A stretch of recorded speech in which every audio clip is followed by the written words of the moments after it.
L'autora d'ahir, de la qual us vull parlar, és Maria Aurèlia Capmany.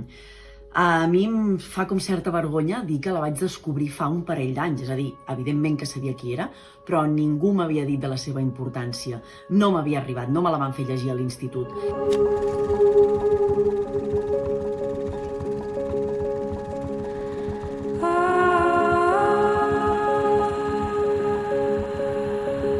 I fa 2 anys la vaig descobrir amb un llibre que es diu La dona a Catalunya, que per mi és fundacional de la genealogia feminista que hem de llegir. Jo havia llegit totes les feministes internacionals, la Gloria Steinem, la Simone de Beauvoir, totes, i me'n faltava aquesta, que en la meva llengua i amb una anàlisi de l'espai-temps tan concret com fa La dona a Catalunya dels anys 60, jo havia de saber què havia passat aquí. No naixem del no-res. Hem de buscar aquestes pioneres que ja ens van fer la feina. I Maria Aurèlia Capmany la va fer per totes nosaltres, per tots nosaltres.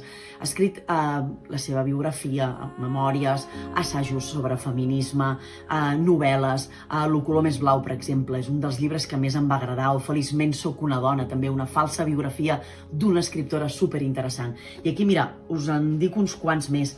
Tana o la felicitat, Aquelles dames d'altres temps, Àngela i els 8.000 policies, o Un lloc entre els morts, el llibre pel qual Maria Aurèlia Capmany va guanyar el Premi Sant Jordi. Però torno a La dona a Catalunya i no us el puc ensenyar perquè, tot i que me l'he comprat un parell de vegades, per tant en tinc 2 exemplars, l'he deixat perquè m'he convertit en una mena de propagadora o difusora d'aquesta obra, d'aquest assaig. La dona a Catalunya t'explica molt bé al principi de tot quines són les arrels del patriarcat, i ho fa amb el seu català genuí i superric i acadèmic, però a l'abast i planer que tenia Maria Aurèlia Capmany.